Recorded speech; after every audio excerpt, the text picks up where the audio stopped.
হযরত জিবরাইল আলাইহিস সালাম আমার নবীজির কাছে একদিন বর্ণনা করেন, ইয়া রাসূলুল্লাহ, হুজুর আমার গায়ে যতটুকু শক্তি আল্লাহ পাক দিয়েছিলেন ইউসুফকে ধাক্কা দিয়ে ফেলে দিছে।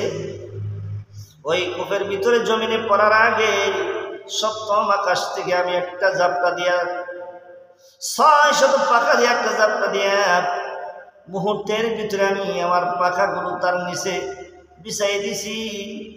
ইউসুফ মাটিতে পড়ে নাই, ইউসুফকে আমি ধরে ফেলেছি। সেই শক্তি নিয়ে নবী গো আপনার উম্মতের জন্য আল্লাহ পাক খুশি হয়ে জান্নাত বানাইছে। আমি আল্লাহর কাছে বললাম, আল্লাহ 70,000 বছর 2 রাকাত নামাজ পড়ে তোমাকে জিজ্ঞাসা করলাম, মাবুদ ও আমার রব ও আমার আল্লাহ, আমি 70,000 বছর 2 রাকাত নামাজ পড়লাম, নামাজটা তোমার কাছে কতটুকু গ্রহণযোগ্য হয়েছে? আমার আল্লাহ রব্বুল আলামিন ডাক দিয়ে বলেন, জিবরাইল রে 70,000 বছর লাগলো 2 রাকাত তোর নামাজ। 2 রাকাত নামাজের চাইতে আমার বান্দা 2 মিনিটে 2 রাকাত নামাজ পড়বে। আমি আল্লাহর কাছে ওই 2 মিনিটের 2 রাকাত নামাজ অনেক দামি। সুবহানাল্লাহ। আমার ভাইরা রে, শুরু তাই না, আল্লাহ পাক বললেন জিবরাইল ওই 2 মিনিটে 2 রাকাত নামাজের জন্য আমি আল্লাহ খুশি হইয়া আমার বান্দা বান্দীদের জন্য একটা জান্নাত রাখছি, ওই জান্নাত তাদেরকে আমি আল্লাহ দান করব।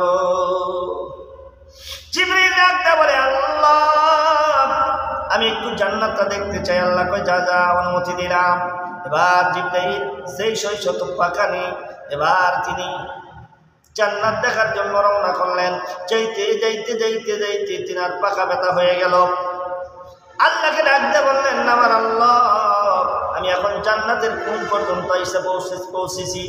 আবার আল্লাহ রাব্বুল আলামিন ডাকতে বলেন, জিবরাইল রে এখনো তুমি জান্নাতের বারিন্দা পার হয়ে জান্নাতের ভিতরে ঢুকতে পারো না।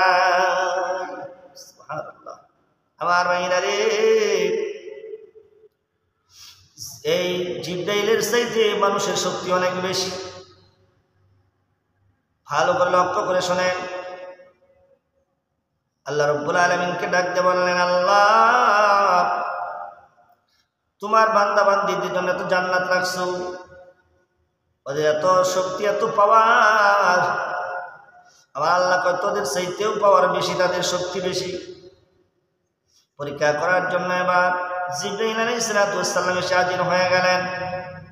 মসজিদের ভিতরে যে প্রথম প্রবেশ করলেন, সবার শেষে বের হবে এমন মুরব্বীকে দেখে তিনি নামাজের পর সামনে যে মানুষের বেশ ধরে হাজির হয়ে গেলেন।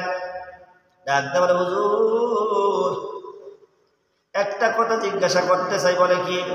হুজুর বেয়াদবি মনে নেবেন না, এই মুহূর্তে জানতে চাই জিবরাইল কোথায়, বলতে পারবেন? আমার ভাইরা, হযরত আবু বকর সিদ্দিক রাদিয়াল্লাহু তাআলা আনহু ডাকতে বলেন, আমাকে একটু সময় দেওয়া লাগবে। বলে, কয় ঘন্টা, কয় দিন? বলে, না তা না, চক্ষু বন্ধ করব আর চক্ষুটা খুলব, মতান্তরে আমি আল্লাহ পাকের কুদরতি সেজদা দিব, 2 রাকাত নামাজ পড়ব।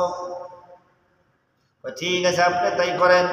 এবার চক্ষু বন্ধ করে আবার চক্ষু খুলে তাকায়া ডাকতে বলে, আসমান জমিন আরশ কুরসি লৌহ কলম জান্নাত জাহান্নাম সারা পৃথিবী তন্ন তন্ন করে খুঁজে আসলাম, কোথাও তো ভাই জিবরাইলকে পাইলাম না। আমি তো আবু বকর, আমার মন সাক্ষী দেয় আপনিই বুঝি সেই জিবরাইল।